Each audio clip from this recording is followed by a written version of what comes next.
Long ago, before the arrival of settlers, the lands of the northern forests were home to proud and resourceful tribes. Among these was the Ataniwa, a small but resilient group who lived deep in the snow-covered wilderness. They revered the spirits of the forest and believed the balance of nature was sacred, but balance could be broken, and when it was, something darker would emerge. The elders spoke of the Wendigo, a monstrous spirit of insatiable hunger born of greed and desperation. It was said to stalk the coldest nights, preying on the weak, the starving, or those who gave in to forbidden desires. One winter, the Ataniwa found themselves facing the harshest cold they had ever known. The snow fell endlessly, burying their hunting trails and freezing their rivers. The forest, once abundant, became silent, as if even the animals had fled. The tribes struggled to survive, rationing what little food they had. But despite their efforts, hunger gnawed at their bellies and their spirits. One night, a hunter named Kanatari returned to the village with a haunted look in his eyes. He had gone deeper into the forest than ever before, seeking game, but what he found was not a deer or an elk. "I saw it," he whispered, his voice trembling. "A shadow taller than the trees, with eyes that burned like fire. It followed me back." The elders exchanged uneasy glances. "Do not speak its name," one of them warned. "You have brought its attention to us. We must prepare."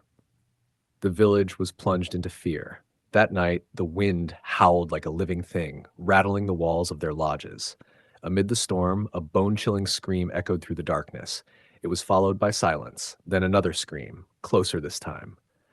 Kenatari's lodge was the first to fall. The others rushed to investigate, but they found nothing but torn hides and crimson-stained snow. His tracks led out of the village, disappearing into the forest.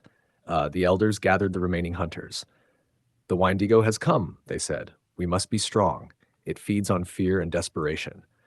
But the Wendigo was no ordinary predator. Over the next few days, it began to toy with them. The hunters would return from the forest, only to find their traps empty and their footprints leading in circles. Food stores disappeared without explanation. At night, they heard whispers in the wind, calling their names in voices that sounded like their lost loved ones. One by one, the villagers began to vanish. The Wendigo did not strike openly. It lured them into the forest, preying on their minds and spirits. Desperate, the remaining villagers turned to Tyanita, the tribe's youngest but bravest warrior. She had listened carefully to the elders' stories and knew the Wendigo's weaknesses. "It is a creature of greed," she said.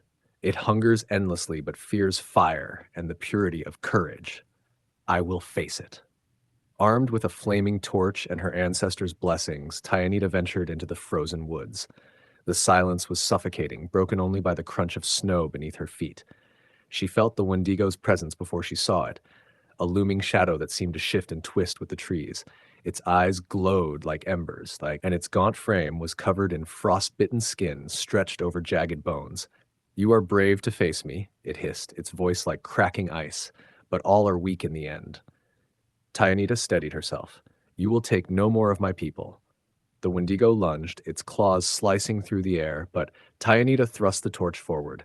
The flames licked its skin, and the creature howled in agony. She pressed her attack, driving it back step by step. The fire's light revealed the faces of its victims, their souls trapped within its translucent body. With a final, desperate strike, Tyanita drove the torch into the Wendigo's heart. The creature erupted into flames, its screams echoing across the forest. As it burned, the faces of the lost faded into the night, their spirits finally freed. Tyanita returned to the village, battered but alive. The Wendigo was gone, but its warning remained. The tribe rebuilt, vowing to live with greater respect for the balance of nature and the spirits of the land.